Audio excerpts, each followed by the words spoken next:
This morning in our food segment called Today's Main Course, we're taking you to the Mosquito Supper Club on Dryad Street. It's a special restaurant that opened there at that location in 2016 to rave reviews, but it went to a whole new level when the woman who opened the place, Chef Melissa Martin, published her book that bears the name of her restaurant.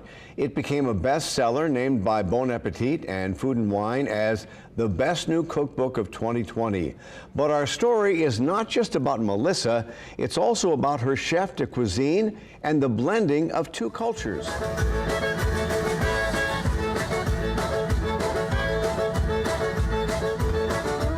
When you go to the Mosquito Supper Club's website to book a reservation, one of the first things you notice is what you see in bold print. It says, "We strongly urge you to read our philosophy before you book a reservation with us. The main reason for this is, at this restaurant, you don't order off the menu, you get what she's serving that night." We thrive on being a sustainable business, so that's everything from only working 4 days a week, or only being open 4 days a week, because we work every day. Only being open 4 days a week. For the food that we put on the table, we couldn't be putting the quality of food that we want to put on the table if we were trying to serve 300 people a night. It's so difficult to get the best possible ingredients and the ingredients we want to serve. Because you're all local, you're all regional. Absolutely. And whenever I look at a plate of food, I want to see all the people that farm it, fish it, mill it, produce it. I want to see who we are supporting with our business. I want to recycle. I want to have composting. I want to try to pay people the most I could possibly pay them, and within the reality and the confinements of being a tiny business. And all of those things factor into the price that you want to that we have to charge people to come and eat here. And even and you don't order off the menu. No, we make our own menu. You get what you make. And the reason we do that is so that we don't have any waste. Melissa grew up in Chauvin, Louisiana, and serves food inspired by her Cajun roots. However, she doesn't really like the term Cajun restaurant.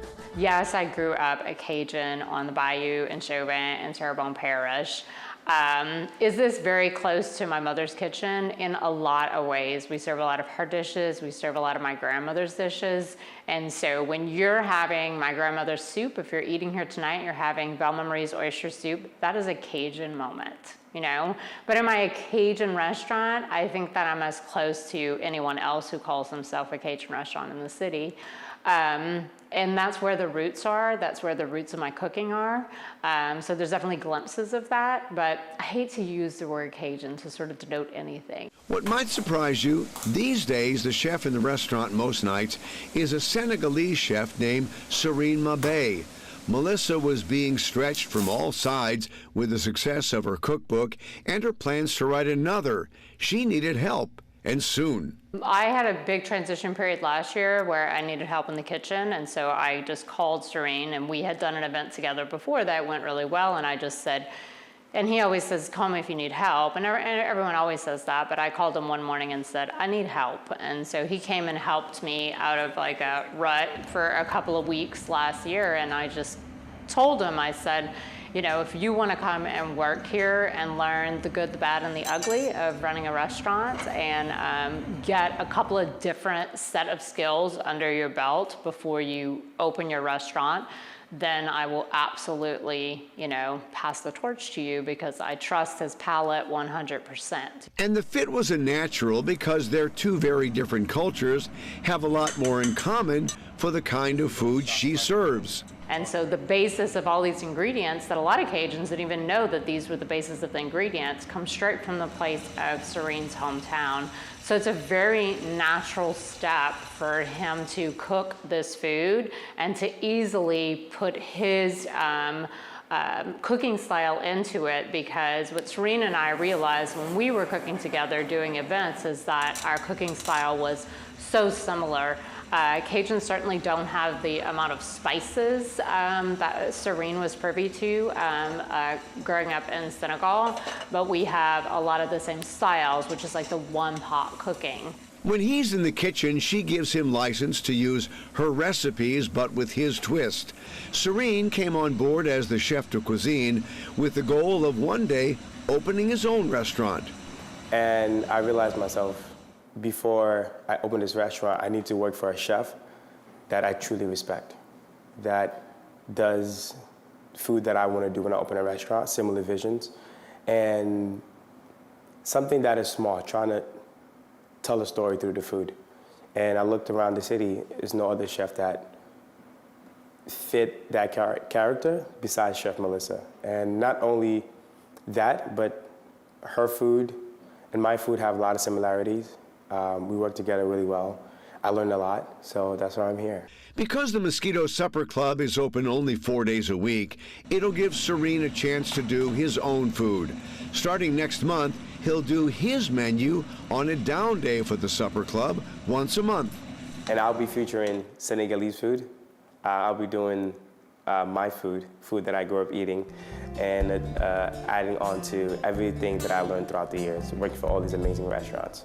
And if you're wondering what Senegalese food is, you're probably more familiar with it than you think. Senegal had inspired New Orleans cooking in many different ways. If you understand that, our ancestors that left from Senegambia, huge of that portion arrived in New Orleans. And if you understand the connection between how New Orleans style of cooking and Senegalese cooking, it's the same thing. Only thing different is how they use ingredients, but the process of it is the same. It's a one-pot cooking. Senegal is a place where anything that we cook is cooked in the pot. Sometimes you might have 2 pots when you're cooking.